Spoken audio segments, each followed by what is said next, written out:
Here we have it then, guys, the top 100 youngsters in the Championship, part 2. Let's go.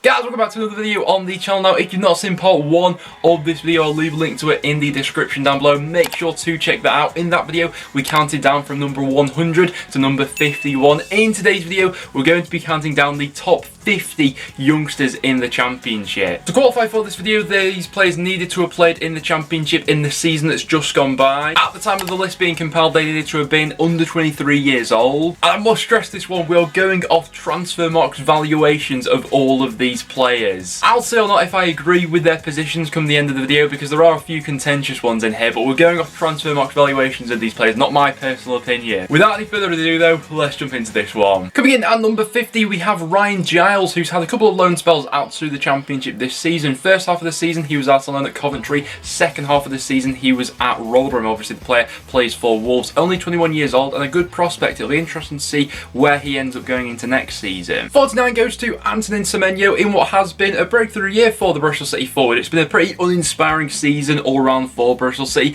One of the few sort of positive notes has probably been Semenyo and his development as the season has gone on. Only scored a couple of goals, but he has been one of the few sort of Bristol City players that was willing to take the game to the opposition. He had 91 dribbles this season, which is considerably more than anyone else in that squad. 48 goes to Barnsley's Callum Styles. Now, I personally would have Styles a lot further up on this list, but we're going off Transfermarkt's evaluations for all of these players. We saw glimmers of Styles, especially towards the end of last season, but this time round, he's really put that into practice and has been one of Barnsley's real key players for this season. 4 goals, 3 assists, whether he's playing as a central midfielder or on the left-hand side, he's brilliant either way, and at only 21 years old, he's got such a high ceiling. Number 47 goes to Sam McCallum. He's of course been out on loan at Coventry this season from Norwich, and it'll be interesting to see if he is in and around the Norwich squad going into next season, or if they are looking for another loan move out of him. But positive season all round. Only 4 Championship players made more tackles than Sam McCallum did this season. 46 did surprise me a little bit, but that went to Riquelme. He's of course been on loan from Atletico Madrid to Bournemouth this season. Bournemouth did have the option to turn that deal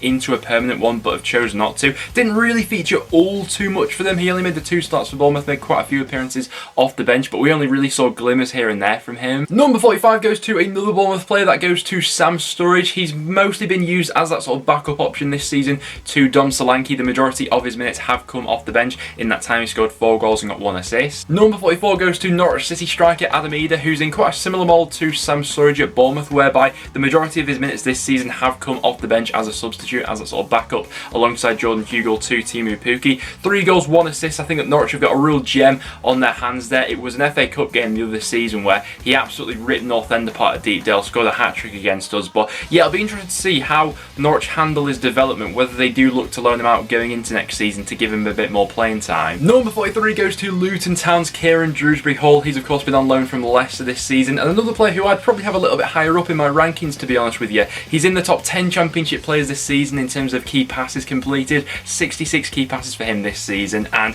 whatever the future holds for him, Leicester have got a serious player on their hands there. Number 42 goes to Derby County's Lee Buchanan. We will be seeing a few Derby players on today's video. They got quite a few upcoming youngsters, haven't they? But Lee Buchanan, one of those players who's really sort of like thrown in at the deep end this season in what has been a really tough situation for them, but I think he's given a good account of himself. Number 41 goes to Steven Sessegnon. He's been out on loan at Bristol City this season, obviously with Fulham coming back down to the Championship now, may get his chance there going into next season. Obviously the brother of Ryan. Unfortunately, due to injuries and the sort of build-up of injuries that we saw at Bristol City, we didn't get to see all too much of Sessegnon last season. Number 40 goes to Middlesbrough's Jed Spence, who has played pretty much all alongside that right-hand side, hasn't he? Whether it be as a right back, right wing back, right midfielder, or right winger, he's played absolutely everywhere. I was reading into a bit of interest that he had a few weeks ago from some Premier League clubs. Wolves were one club that have been linked to him recently, so yeah, it'll be interesting to see where his future lies. Number 39 goes to Stoke City's Nathan Collins. Now, one of the areas where I think we do need to give Stoke a little bit of credit for is how they brought on some of their youngsters since they have been back down in the Championship. You know,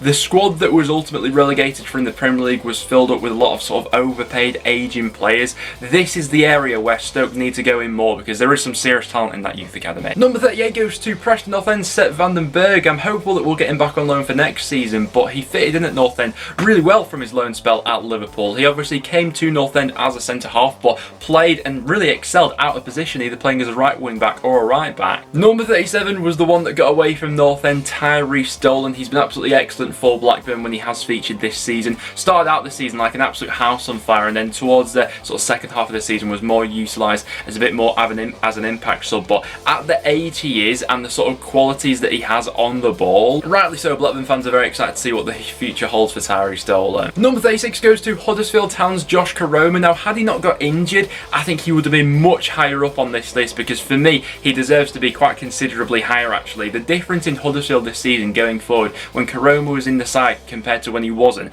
was absolutely night and day. We saw that when he came back into the squad. In 19 starts this season, scored 8 goals and got 2 assists, so heading into next season, one to keep your eye on. Number 35 goes to Leo Ostergaard. Brighton seemingly have this plan to just carry on churning out these fantastic centre-halves, because they've got an absolute abundance of them at the club. But while he's been on loan at Coventry this season, I think he's seriously impressed. It'll be interesting to see what the future holds for him at Brighton. Number 34 goes to Brentford's Mads Sorensen, in what has been a real breakthrough year for him, and another example of Brentford's fantastic recruitment. He was out on loan the other season to AFC Wimbledon, and this time round has really taken that opportunity in the first team, whether played as a centre-half or on the left-hand side. Number 33 goes to West Brom's Raheem Harper, who was obviously out on loan at Birmingham during the second half of the season. It'll be interesting to see if he's in and around that West Brom squad now they are back in the Championship, as they look to push back up to the Premier League. But his loan spell at Birmingham was a little bit mixed. He started out fairly brightly and just seemingly faded as the season went on. Number 32 goes to Louis Sibley. Will it be fair to say he's regressed a little bit this season? Don't get me wrong, I'm not writing off the player or anything like that, and he's still an absolutely wonderful talent at only 19 years old. But when he first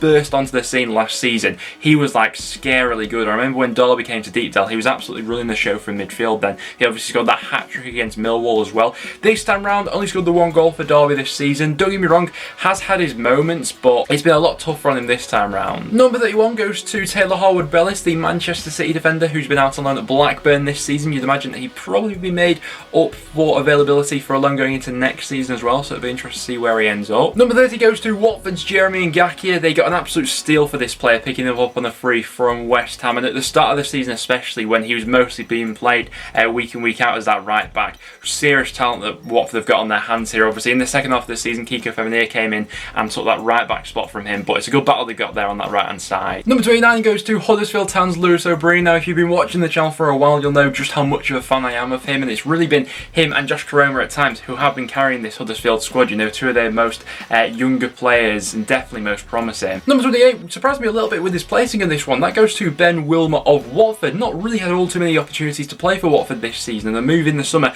wouldn't actually surprise me. Number 27 goes to Everton defender Jared Branthwaite. He was out on loan at Blackburn for the second half of the season. Just made the 10 league appearances for Blackburn after a season was cut short towards the end due to injury, but only 18 years old. Clearly got a very bright future ahead of him. Number 26 goes to Nottingham Forest defender Loic Mbiso. This was quite a big deal at the time actually, because he was coming over from PSG. We've not seen all too much of him this season. He only made the 5 starts for Forest in the league, but yeah, I'm interested to see how he turns out. Still very young at only 19. Number 25 goes to Middlesbrough's Marcus Tavernier. The 22-year-old's been another player at Borough this season who's played absolutely all over. He's played in a variety of positions, but I think that in terms of his overall game, he's actually come on quite a bit this season, and if he continues on this current sort of trajectory of improving season upon season, I think Middlesbrough got a very good player on their hands there. Number 24 goes to Brentford's Marcus Forss. Now, I can't imagine it's all too easy to be the backup act to Ivan Toney, especially with the season that he's just had, but Marcus Forss remains to have quite the impressive goals to game ratio, to be honest with you, in terms of the minutes that he's actually played for Brentford this season. He's only made 10 starts for them, and then 32 of his appearances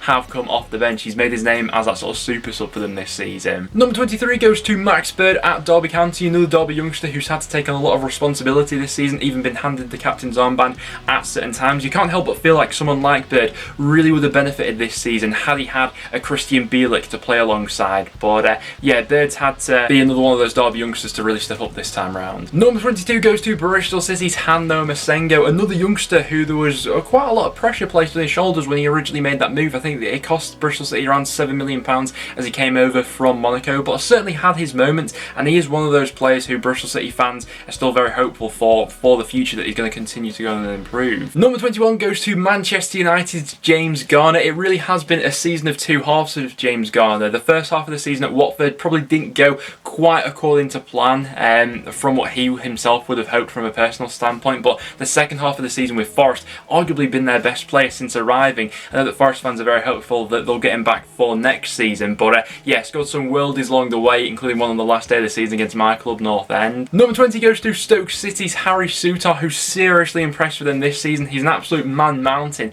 as he stands at 6'6", but this has been a real breakthrough year for him in the Championship. Last year he was out on loan at Fleetwood, so it'll be interesting to see if any Premier League clubs do come in with a solid offer for him this summer. Number 19 goes for Blackburn Rovers and our Chile international Ben Brereton. Who would have thought that a couple of weeks ago? But yeah, interesting player because he made that quite high profile move over from Forest to Blackburn. A lot of money going in between, and originally didn't quite hit the ground running, but slowly we're now seeing him turning his career back in the right direction, and this season certainly has been a step up. Number 18 goes to Southampton fullback Jan Valery. He's been out on loan at Birmingham in the second half of this last season. Number 17 goes for Jack Clarke, the Spurs winger, who's been out on loan at Stoke this season. Obviously he made that move from Leeds to Spurs originally.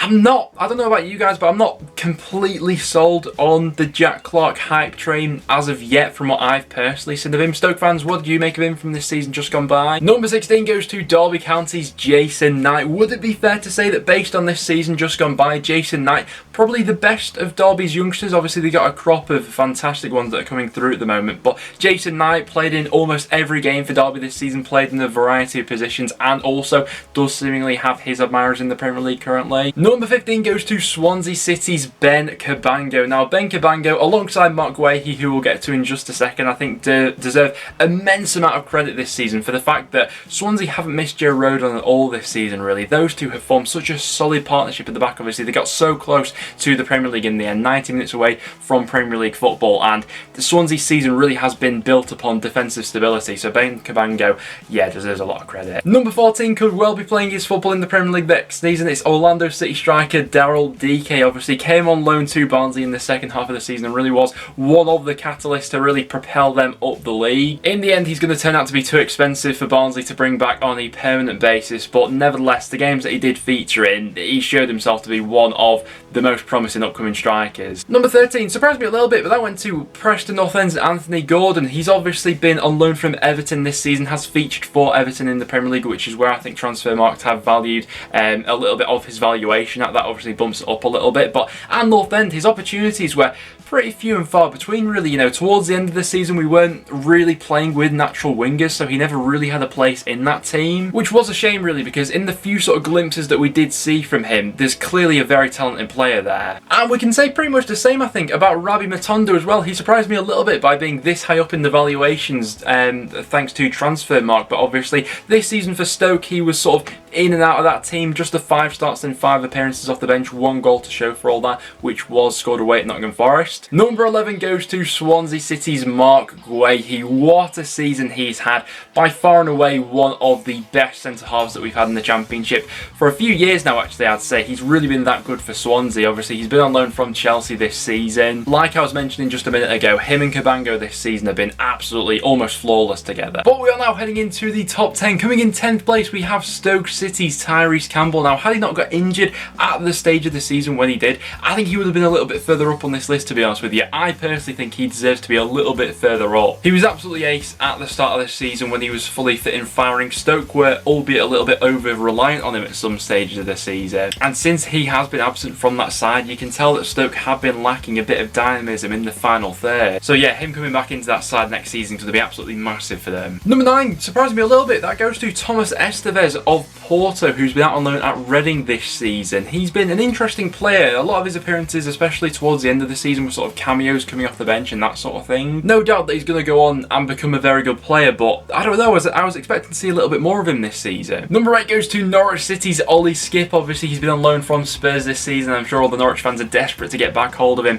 heading into next season in the Premier League, but the main difference sort of between Norwich's last promotion and this one has been sort of their midfield really. Last time round it was very much pitch rotated quite a bit between like Leitner, Varancic, Tribal, Teti. They'd all sort of battle it out in there. But this time round, Ollie Skipp's been a nailed-on starter week in, week out. He's been the pendulum in this side that keeps it ticking moving forward. So no surprises here that he makes his way into the top 10. Number 7 goes to Bournemouth Lloyd Kelly. They signed him from Bristol City back in 2019 for a fee of around about £13 million. But this season in the Championship, I think he's done really well for Bournemouth, to be honest with you. His game time has sort of been split either as a fullback or at centre-half. Bournemouth fans, where do you think is his best position? He's someone that only 22 years old. I wouldn't be surprised to see there be quite a bit of interest in this summer. Number 6 goes to Watford's João Pedro. Very excited to see how he gets on in the Premier League with Watford next season. I think that Pedro deserves a lot of credit for the first half of the season, especially where Watford were by no means at their best, and there were several moments early on where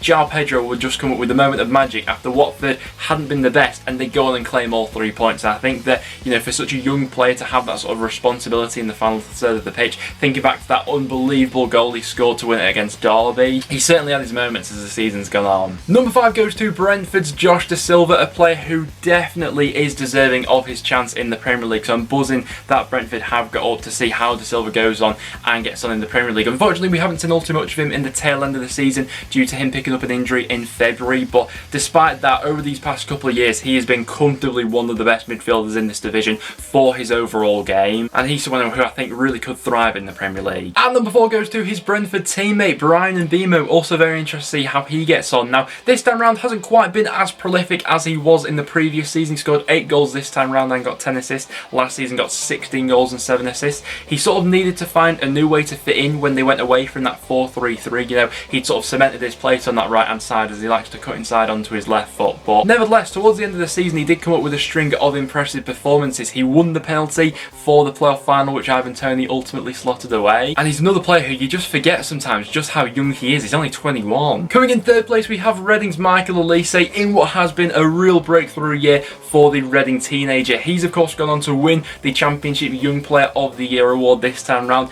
and I mean deservedly so for the season he's had with Reading. 7 goals, 12 assists. He's been a key component in that Reading side who have really rose up the Championship this season compared to last. And never mind some Premier League clubs being in for him, there's some of the biggest clubs around Europe that are currently monitoring his situation. Coming in 2nd place, we then have Liverpool's Harvey Elliott. Now, this season has really been the making of Harvey Elliott, because I mean, I have to hold my hands up. Coming into this season when the Blackburn loan was announced, I wasn't completely sure about Harvey Elliott, and I thought that, okay, let's judge him after a full season in the Championship. But after that full season, I mean, I can quite confidently sit here and say, yeah, Harvey Elliott really is the real deal. His creativity stats have been absolutely wonderful for Blackburn this season. 7 goals and 11 assists, and at only 18 years old, I wouldn't be surprised if Jurgen Klopp wants to have him in and around the first team next year. I really think he's that good. Obviously, another loan could be on the cards to continue his development, you know, if he does want regular first team game time, but he has been brilliant for Blackburn, hasn't he? But coming in that number 1 spot and as the most valuable youngster in the Championship according to Transfermarkt,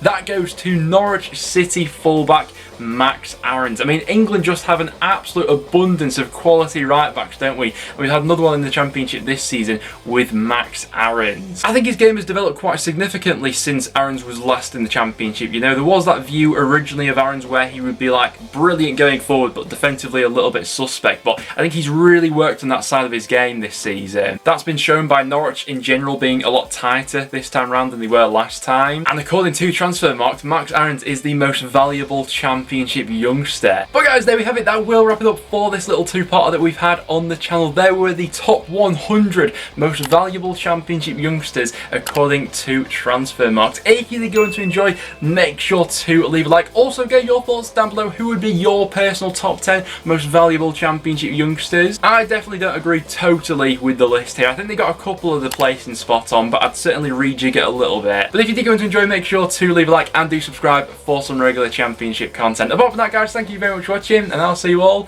in the next one.